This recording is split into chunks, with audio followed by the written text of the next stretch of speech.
UFOs are now hauntingly familiar. They have shared our skies for an uneasy 50 years.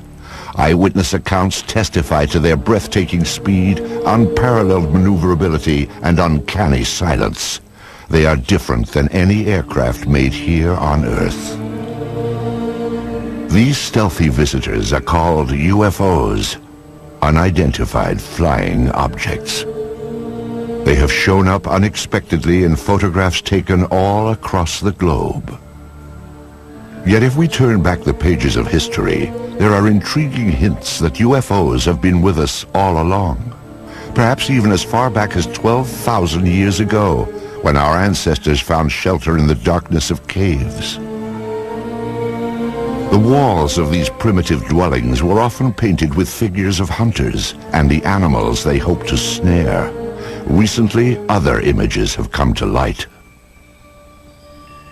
These tracings were made from caves in France and Spain, and they show pictures not ordinarily associated with hunting. Their shapes are very peculiar because they do oftentimes look like UFOs and saucers.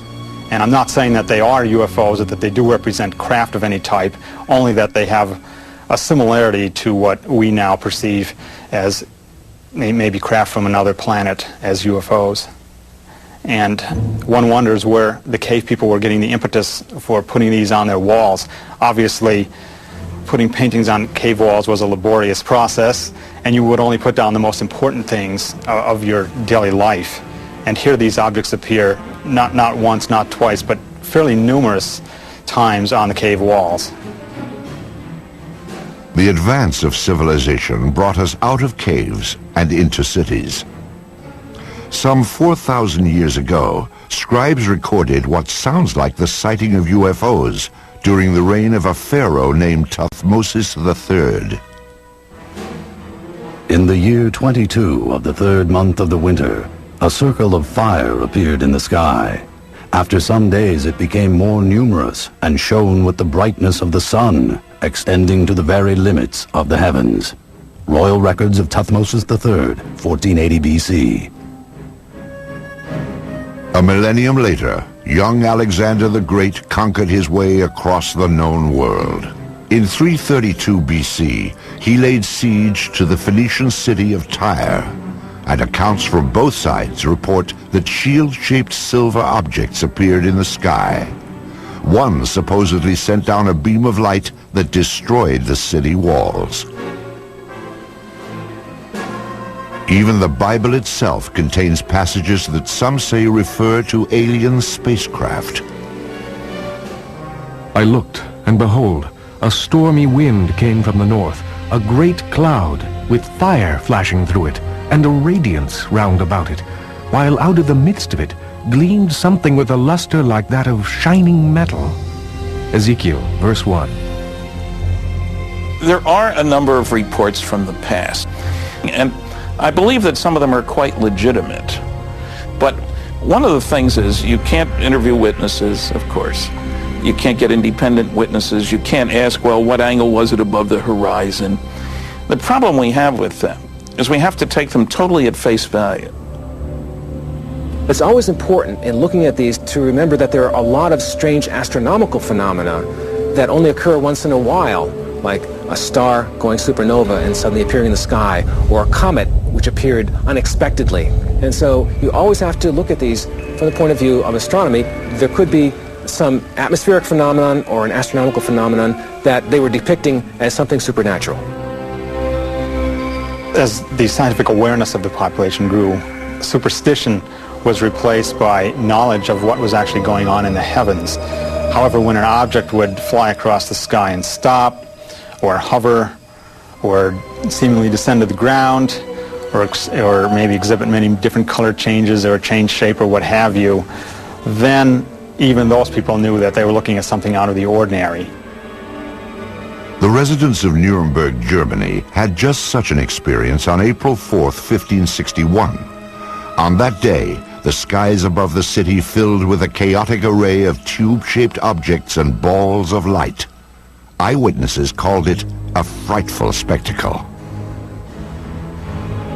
Chronicles of the time also report extraordinary displays over Basel, Switzerland during the summer of 1566. These events were depicted in primitive woodcuts made by eyewitnesses. However, it was the talented master artists that have left us the most fascinating images.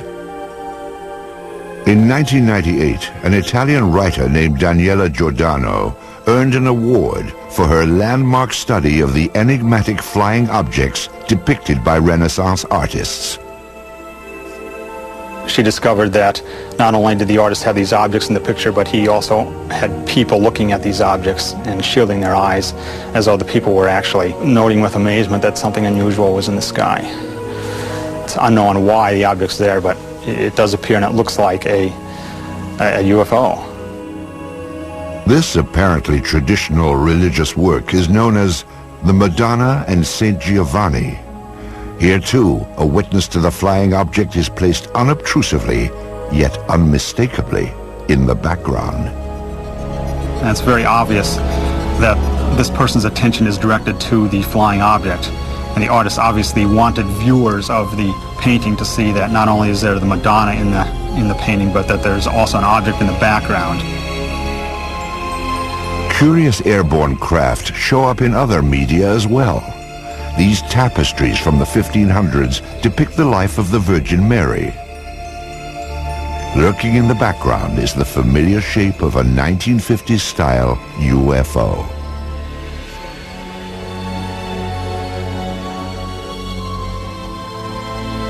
This fresco from a 14th century monastery in Kosovo prominently features what appears to be a flying vehicle.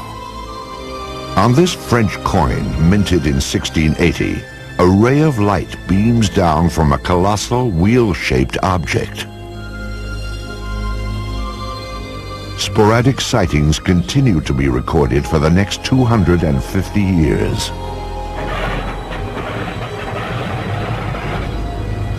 In the 1940s, World War II pilots joined the long list of UFO eyewitnesses. Some of these pilots would later come forward to tell their stories as interest in UFOs increased after the war. Pilots on all sides of the conflict, the Axis and the Allied pilots, reported strange objects, sometimes flying off the wingtips of their airplanes, and seemingly exhibit intelligent maneuvering. If you tried to fly the airplane toward it, the object would fly along with you and just keeping off the wing, or dive down or fly above. You couldn't catch up with it. I talked to a pilot of a B-24 bomber during World War II, and he said one circled around their airplane. Round, smooth, sleek. They all expected to die instantly because this must be a new German secret weapon that was going to shoot them down. We sure don't have anything that looks like that and flies like that. I have one account where they actually fired out and they seemingly went through it. They didn't damage the object at all. Allied pilots thought they were secret weapons of the Germans. Germans thought they were secret weapons of the Allies, England and America, and they were even seen in the Pacific theater. However, after the war, it became clear that neither the Allies nor the Axis had produced these super aircraft. Someone else had. And they did exhibit maneuvering that, again, was much like the types of objects that were seen immediately after the war ended and called flying saucers at that time. Many believe that in July of 1947, near the top-secret airbase at Roswell, New Mexico, the United States military finally got a close-up look at these mysterious spacecraft. The Army Air Forces has announced that a flying disc has been found and is now in the possession of the Army.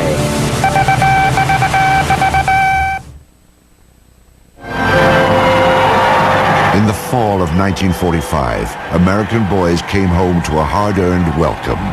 They had faced unspeakable horrors. Now they would head for suburbia and get started on the baby boom. At the same time, another new era was dawning. The age of flying saucers. The enigmatic spacecraft that had appeared from time to time through the centuries would now take center stage. The age of innocence was over. The wave of modern UFO sightings began simply, with no photos, no radar returns, and no physical evidence. Just a story told by one man at the right time in history. Kenneth Arnold was a 32-year-old successful businessman on the summer day that his sighting took place. He sold firefighting equipment and flew his own light plane. On Tuesday, June 24th, 1947, Arnold was flying toward Mount Rainier above the Cascade Mountains of Washington State. The air was smooth and clear as he reached 9,200 feet and noticed a bright flash. To the left and north of Mount Rainier, Arnold saw what he described as 9 unusual aircraft flying at over 1,200 miles per hour. As they passed the mountain, the objects were outlined against the snow. They traveled in a V formation and skittered across the sky in such a way that Arnold said they resembled a saucer skipping across water. Arnold first told his story upon landing at the Yakima, Washington airport. He sketched a series of diagrams to illustrate what he had seen. What he drew was shaped like a crescent, 50 feet long and only 3 feet thick. It had a rounded point in the rear. When seen edge on, he reported, it looked like a black line. It wasn't long before the story of Arnold's sighting startled the world. The newspapers quickly coined a name for Arnold's skipping discs. The name was flying saucers. Kenneth Arnold was soon to enjoy a celebrity status. The author of a book and the subject of magazine cover stories, he was looked upon as a combination of space-age visionary and screwball eccentric. The press would anoint him the man who started it all. In the days and weeks after Arnold's landmark flight, flying saucers became big news. Sightings were reported across the country. Indeed, at that time, more people knew about flying saucers than about the Marshall Plan for the post-war reconstruction of Europe. But one incident above all established flying saucers in the public mind. Roswell, New Mexico lies deep in the empty expanse of the American Southwest. Today, its very name conjures up memories of a supposed UFO crash and government cover-up. It is remembered as the Roswell incident. In the summer of 1947, the Army airfield in Roswell was home to the elite 509th Bomb Group.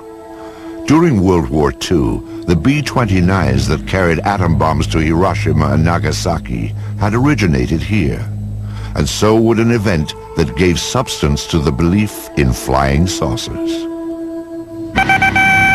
Headline edition, July 8, 1947. The Army Air Forces has announced that a flying disc has been found and is now in the possession of the Army. Army officers say the missile, found sometime last week, has been inspected at Roswell, New Mexico, and sent to Wright Field, Ohio, for further inspection. Walter Hott was Public Information Officer of the 509th Bomb Group. He was the official instructed to dispatch press releases to the radio station and newspapers in Roswell. The story fed the imagination of the country, but has been the source of controversy ever since. The press release that I received stated that we had in our possession parts of a crashed flying disc. The material was found on a ranch north of Roswell. Then the story abruptly changed. General Roger Ramey took command of the Roswell situation and issued a new statement. It wasn't a flying disc after all. To me, I think it was one of the slickest cover-ups by admitting that we had the material, and then a higher authority says, no, you don't. Flying saucer or weather balloon? Both Air Force stories couldn't be true. One fact was undisputed. Something had crashed at Roswell. A rancher named Mac Brazel discovered the metallic debris in this isolated rangeland outside of town. The wreckage was strewn over more than half a mile, and Brazel alerted the base, assuming a military plane had crashed. Jesse Marcel Jr. recalls that his father, the intelligence officer at the Roswell Army Airfield, had been dispatched to the debris site to determine what had crashed there. The night that my dad came home, he was very excited. He woke my mother and myself up and said he wanted to show us something very strange. And as I recall, he said this was parts of a flying saucer. I was 11, almost 12 at the time, and I had seen pieces of an airplane and weather balloons and things like that, but this was not like anything that I'd ever seen before. And the most intriguing portion of the debris that I recall seeing was what appeared to be I-beams. When I looked at this with the light reflecting on it, I noticed what appeared to be some symbols or writing along the inner surface of this I-beam. And the implication was this was something that came from some other planetary system. Author Kevin Randall researched the Roswell incident and learned more about the debris Major Marcel had collected. You have something called metal foil, been described by various people as like tin foil or lead foil. You wad it up into a ball, you drop it on the table, it unfolds itself and there's no sign of a crease. Randall interviewed some people who say they actually handled the mysterious wreckage back in 1947. It was all wadded up when he dropped it, and when he dropped it on the table and it hit the table, it spread out just like it was water. And so they all started holding it and playing with it, and they were trying to cut it with their knives, and they tried to burn it with their lighters, and they couldn't do any damage to it at all. There were also rumors of a second crash site with even more stunning discoveries. Frankie Rowe's father said that the fire department was called to the scene. There he had observed nothing less than actual extraterrestrial beings. They'd gotten a call on what they thought was a plane crash about 30 miles north of Roswell. And when they got out there, it was not an airplane. He said it was a flying saucer that had crashed. And there were little, what he called little people. And he said one of them was still alive. That there were two that were covered up laying on the ground. And he said they had been covered up, it looked like with body bags. And the one that was walking around there didn't appear to be hurt. Through his research, Kevin Randall has established what he believes happened next. According to a number of the eyewitnesses, the craft and the bodies were taken to Hangar 84 at the Roswell Army Airfield, where they were held for a period of time before the various flights were initiated and sent out of Roswell. Randall believes that crates containing the alien bodies and flying saucer wreckage were shipped out of the heavily guarded Hangar 84, never to be seen again. When the Air Force produced one meager weather balloon at the Roswell crash debris, many concluded it was part of a cover-up.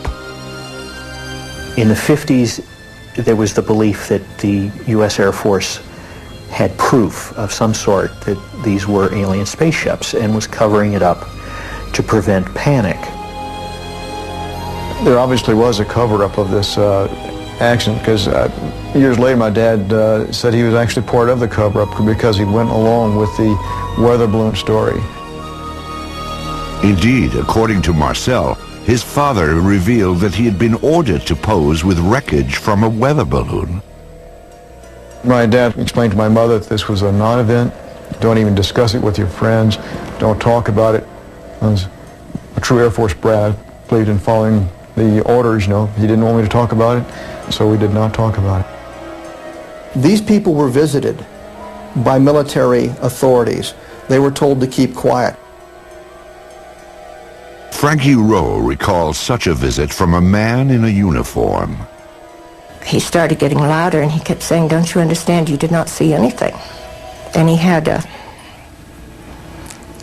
nightstick type of thing with him that was kind of hanging on his belt. And he took that out, and he got very loud, and he started talking, and every time he would make a point, he would hit his hand with the nightstick. So he would say, "You didn't see anything, you were not there." And he said, "If you ever say one word about this the rest of your life, we will split up this family. If that's not enough," he said, "you know, this is a big desert out here. We can take you out in the desert." And he said, "No one will ever find your bodies." If this disturbing account is true, it can only be described as a death threat, a warning to remain silent about the Roswell incident. What was so vital to protect? In January of 1948, the Air Force would launch an investigation into the escalating flood of UFO reports.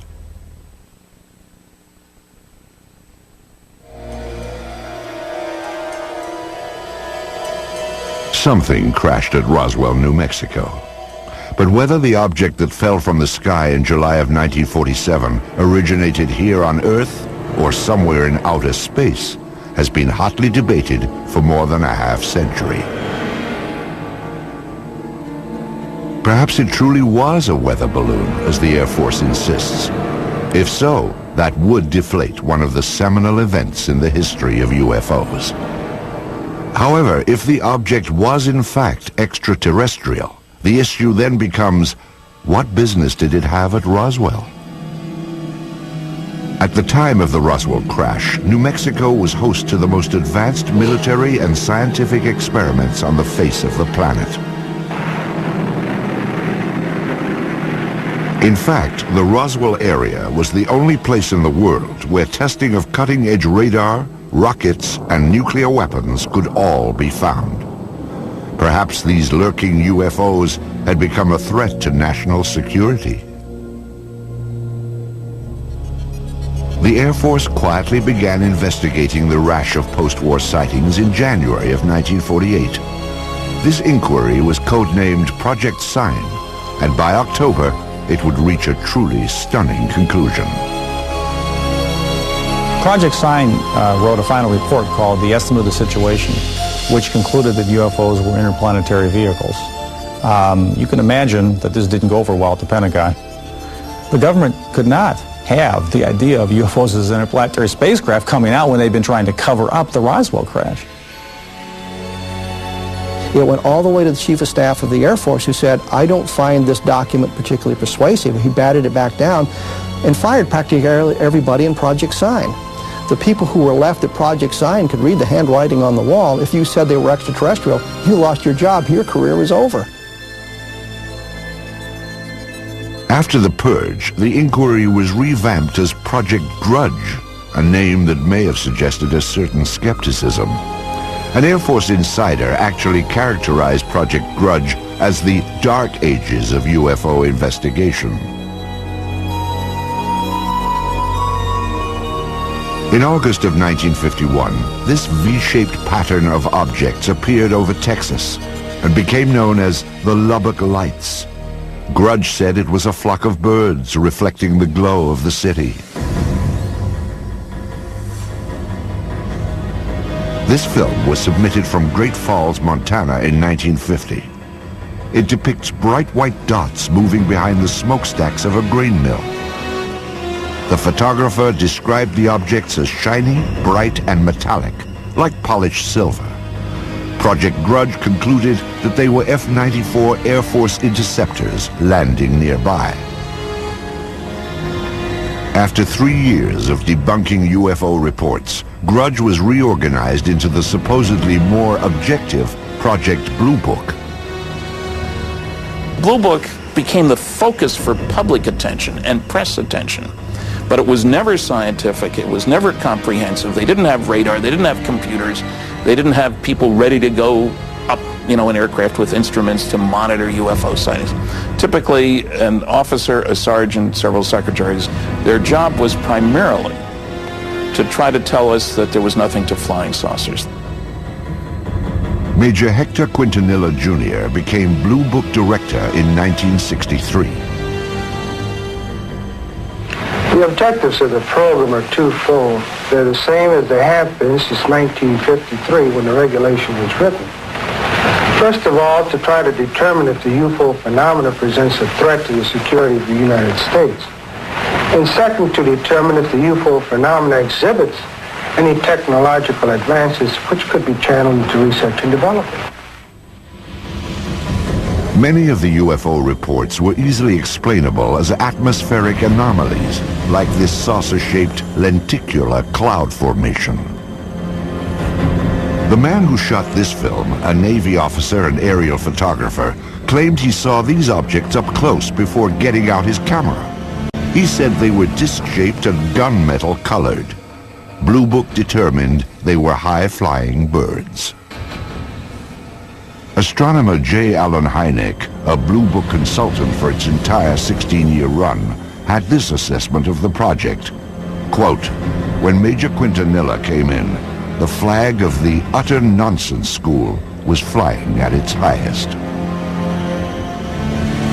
Blue Book's most notorious nonsense came in March of 1966, when it dismissed a wave of credible sightings, including many by policemen, as swamp gas. In December of 1969, the Air Force closed down Project Blue Book and washed its hands of UFOs. Few scientists were willing to approach the subject. However, there were some who embraced UFOs without reservation.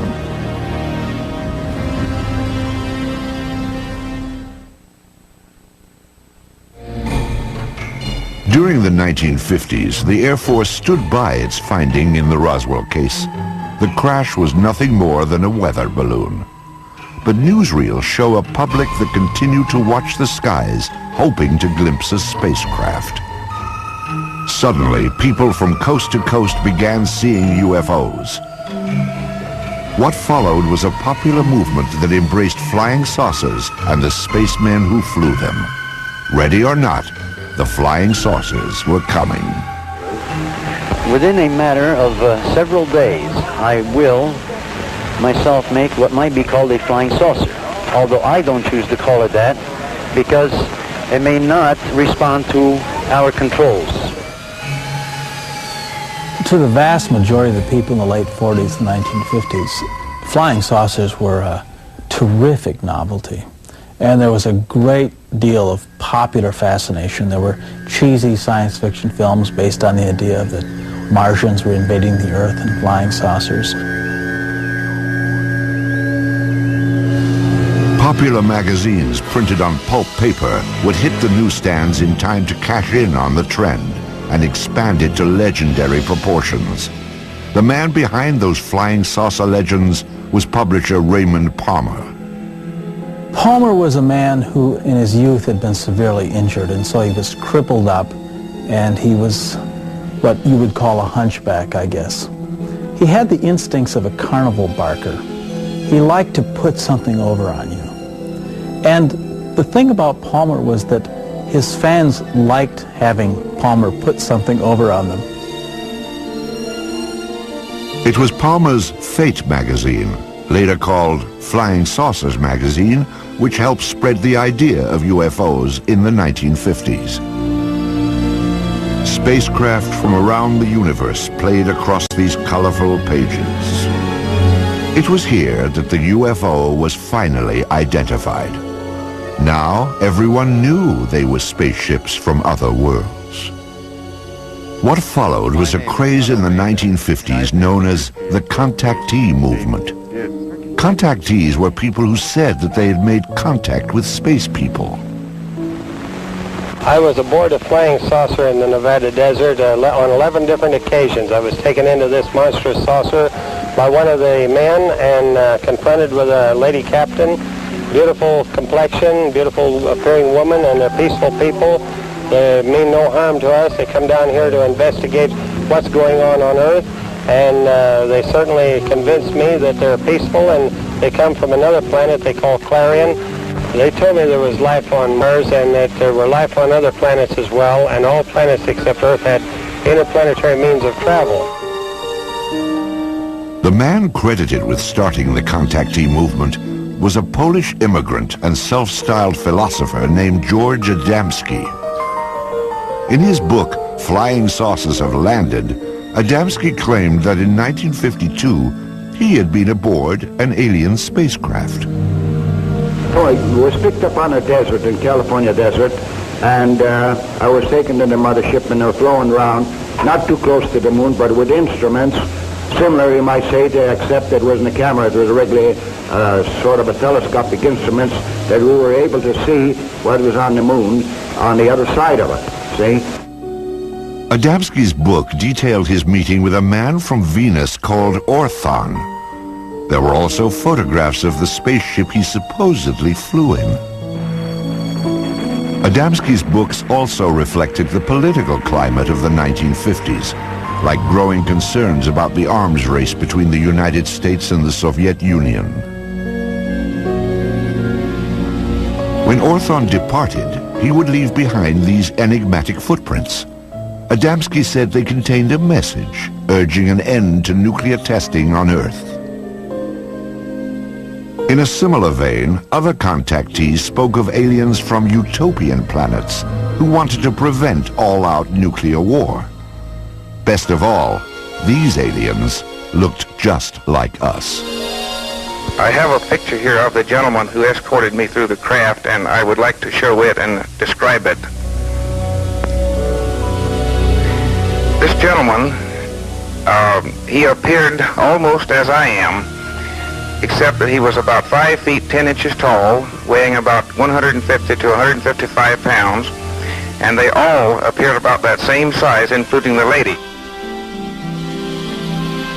George Adamski would publish 2 more volumes on his contacts with beautiful space people from Saturn and Mars. He even had opportunity to take home movies of the scout ships that transported him, guided by robot pilots from Venus. The impact of Adamski's tales led to an explosion of flying saucer clubs and conventions. As the flying saucer phenomenon continued into the 50s, civilians began to become very interested, of course, people did, and clubs formed up with a classic meaning of the term club, hobbyists, as it were, that were just interested in the wilder, esoteric aspects of the phenomena, particularly the stories of people who said they were in contact with aliens. Many of the contactees would gather at the largest flying saucer festival of all time. It took place in California at a place called Giant Rock in March of 1954.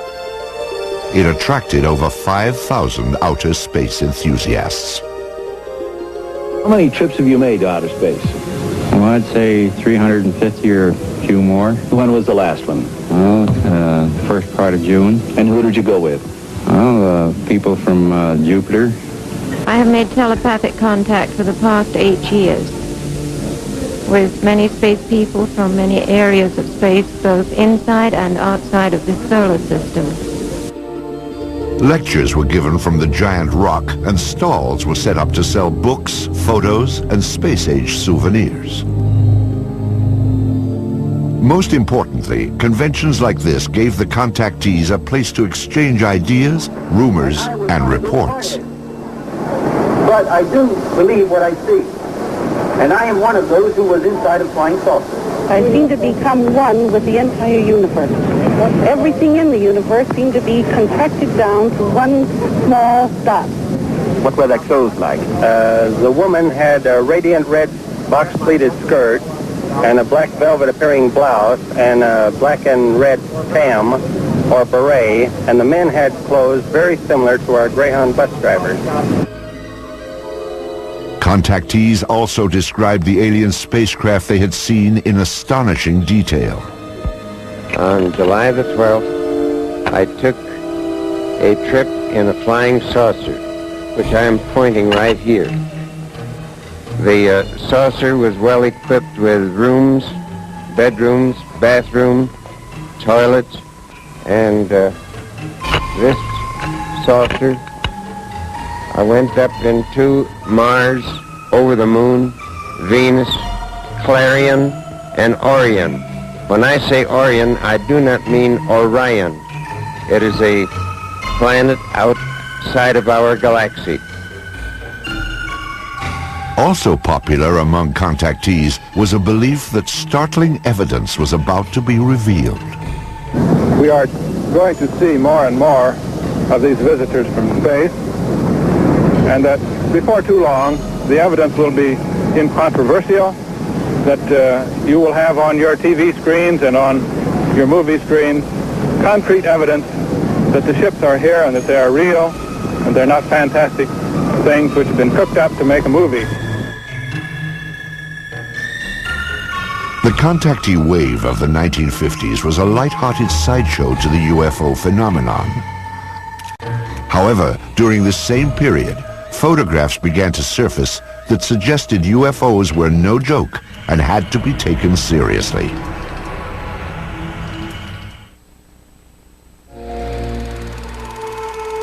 They are round, they are cigar-shaped, and they are cylindrical.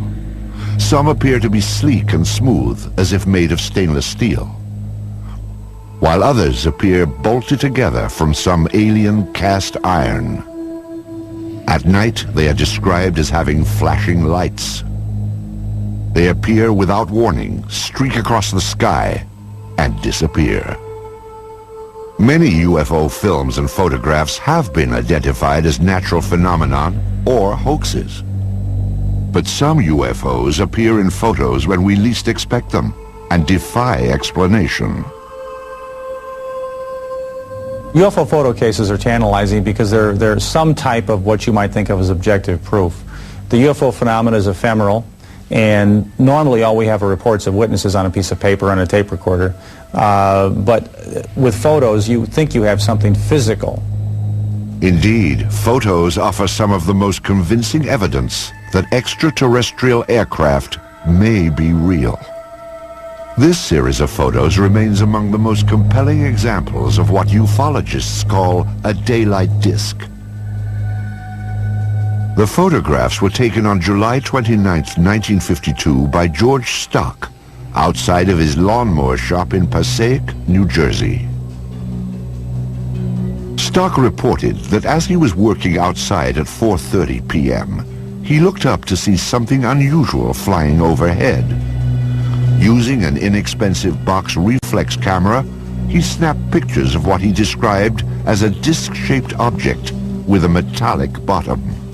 It hovered momentarily, then accelerated and flew away. All that remains of this astonishing daytime visitation are a few pictures. But are photos reliable evidence for UFOs? Dr. Bruce Maccabee is an optical physicist employed by the United States Navy. His official research involves high-energy space lasers, but his interest also lies in the detailed analysis of UFO photographs. Of particular interest to Dr. Maccabee are photos which show no evidence of a hoax or misidentification and cannot be otherwise explained. One such case began at a farm in rural Oregon in 1950. These are two photos taken by a farmer and his wife in 1950 in McMinnville, Oregon. Here's the first photo and here's the second, and we'll get a little bit of a blow-up on these. Using image enhancement equipment, Maccabee brings into focus the startling photographs that were taken in the early evening with a simple camera. You can see that it's an oval object with a little thing on the top, like a little protrusion at the top of it. This is obviously a hoax of the real thing. There's no halfway point. You can see the image clearly enough to see that it's not a bird or plane or Superman. So the next question is, what could it be? And if we go back over here, we can see that there are electrical wires right up above the object.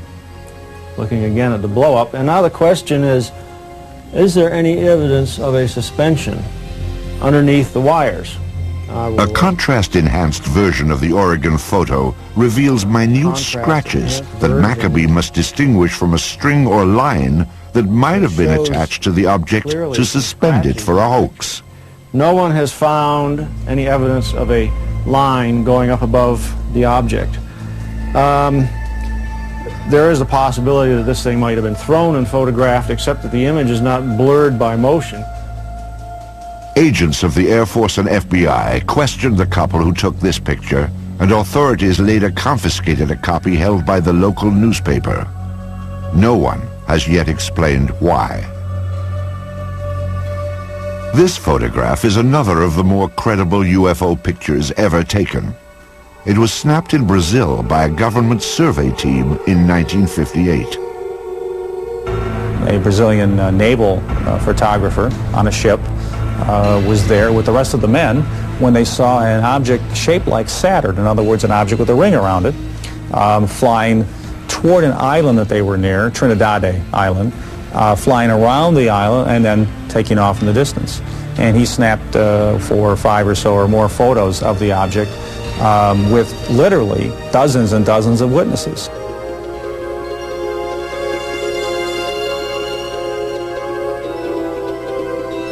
The sighting lasted nearly 2 minutes. First, the object was reported to have approached the island, then it disappeared behind a mountain. It then reappeared before moving off at high speed toward the sea. This is clearly a structure that somebody built. It doesn't look like anything that we have on Earth. There were all these witnesses who saw the picture being taken. For these reasons, the photographs are unusually evidential and have to figure in any kind of case for the reality of UFOs as somebody's technology. Because this is a multiple witness case done by scientists and a professional photographer, and it has many photographs, it probably has to be taken seriously as the #1 photographic case in UFO history. Soon after the photos were taken, Brazil's president, Juscelino Kubitschek, ordered them released to the press. His action stands in stark contrast to the apparent secrecy of official UFO inquiries in the United States, beginning with the Roswell incident in 1947. Even today, requests for government records are routinely refused. Documents that are released are often censored to the point of uselessness. Perhaps it is no surprise that many suspect a government cover-up and conclude that unidentified flying objects may indeed originate somewhere other than Earth.